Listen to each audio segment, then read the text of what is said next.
Hello and welcome to From the Editor. I'm Mike Shearer, Executive Editor of the Columbus Dispatch and Dispatch.com. I'm here today with Max Filby, who's one of our investigative reporters at Dispatch, and we're going to talk about his Sunday cover story on, how dangerous products are still sold online at times. So we'll get into that here in a minute. But Max, welcome. Thanks, Mike. Thanks for having me. So for starters, I always ask folks, reporters who come in to talk about their cover stories that we publish in the print edition on Sundays, tell me a bit about your beat as an investigative reporter, what you've been involved in, and I think at the end we'll talk about what you've been working on here in your next project. There's an opportunity for the public to participate in that event too. So absolutely, all right, so sounds good. Tell me about your what's a normal week or month like for you? Well, it varies. It just kind of depends on what's going on. But as you mentioned, I do a lot of investigative and enterprise work for the Dispatch. Kind of most recently, our biggest project was we did an 8-month investigation into how missing persons cases are handled that published in November. Right now, I'm also doing some business reporting work too, which kind of ties back in with this story, honestly. Sure does. Products. Okay, and the good news about the missing person investigation, which was called Vanish, is that it has led to changes. The governor had a task force already, and there's some laws. There's a lot of things happening because of that are very positive for the state, I think. Yeah, that's right. Really exciting. Something like 30 days or so after it published, the governor formed a task force that took an extensive look at our findings and the whole system. And there's some legislation at the State House right now that's making its way through. So we'll see where it ends up. Great. All right. So today's story is about Josiah Boone, who was a youngster here in Columbus who died, and I'll let you tell the story of what happened. And this has a couple twists in the story here too that really should be concerning to anyone who buys things online, I guess, and generally products anywhere. But go ahead and tell the story. Yeah, so Josiah Boone was he was nearly 2 years old. Him and his family lived in Columbus at the time. Him and his siblings went off to play one afternoon after eating lunch, and one of them eventually came and got their mom because Josiah had climbed up onto a bunk bed in one of the kids' bedrooms. And sadly, what happened was he fell between the top step and sort of the frame of the bed, and it grabbed him around his chest, kind of slowly asphyxiated him. Sadly, by the time his mom found him, not long after it began, he was gone. So paramedics weren't able to save him. It was just a real tragedy for the family. Absolutely. And when that happened, the Consumer Product Safety Commission recalled the bed, which meant it should not have been available for sale in the United States any longer. His family sued the companies that were involved, and there was a settlement, as I understand, in that took place. Yeah, so essentially, Josiah's death is exactly what triggered the recall. It's mentioned explicitly in the recall from the government. Essentially, Josiah dies.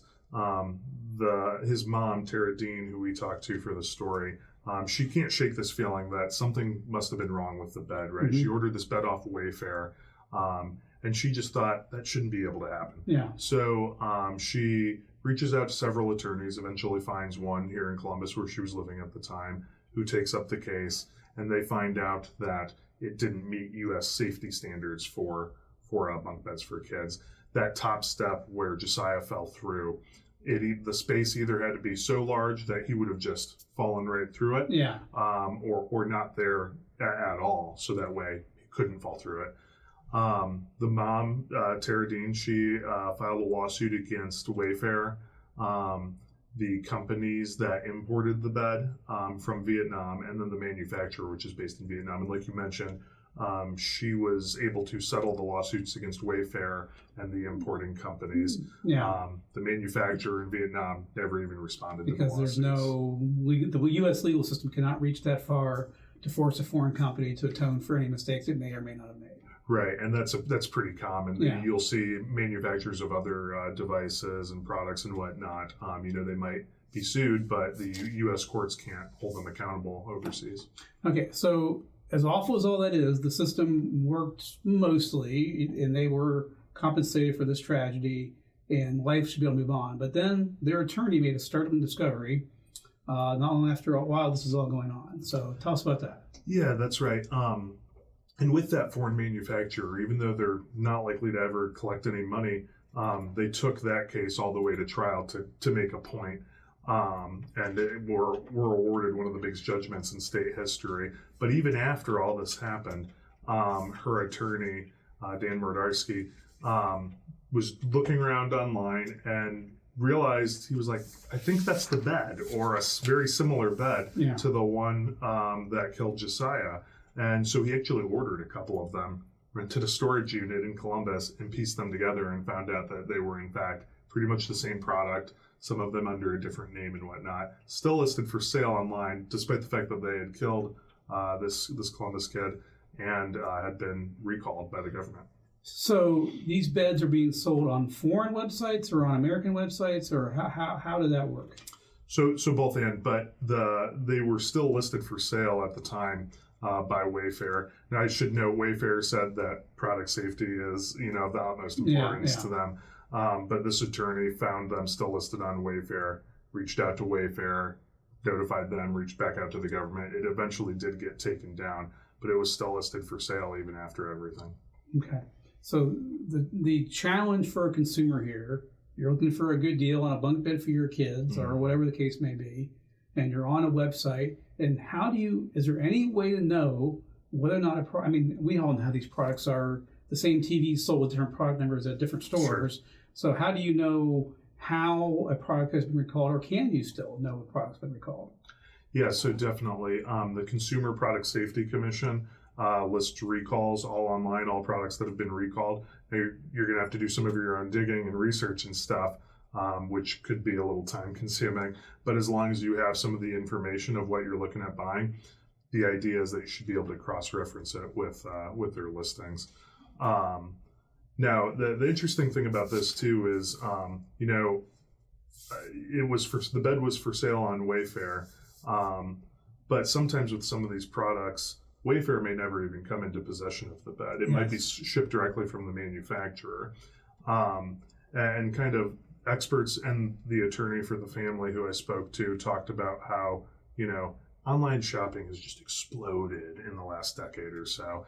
It is really unwieldy in that way and difficult to get your arms around it. Even though we do have federal agencies and groups that are supposed to kind of act as watchdogs, there's just so much of it, it's really hard to police. Well, and there's, obviously the Federal Consumer Agency has been facing a lot of cuts and threats of cuts and changes there too. Yeah, that's right. In fact, the specific agency that issues recalls, the Trump administration has talked about completely doing away with that agency altogether and having Health and Human Services issue recalls instead. That hasn't happened at this point, but it's been pitched as a possibility. Wow. Okay. So if you're a parent, the bottom line here is you have to think about these things. You can't just order furniture, especially, and really, even cribs have to be watched very carefully. Anything with small children has to be watched pretty carefully. Yeah, absolutely. Basically, I think the bottom line here is you have to do a lot of your own research just to be safe and careful. One of the other products that we kind of mentioned that had a really high recall rate in the story was this sleeper for babies called a Rock and Play. It's one of the most recalled items ever.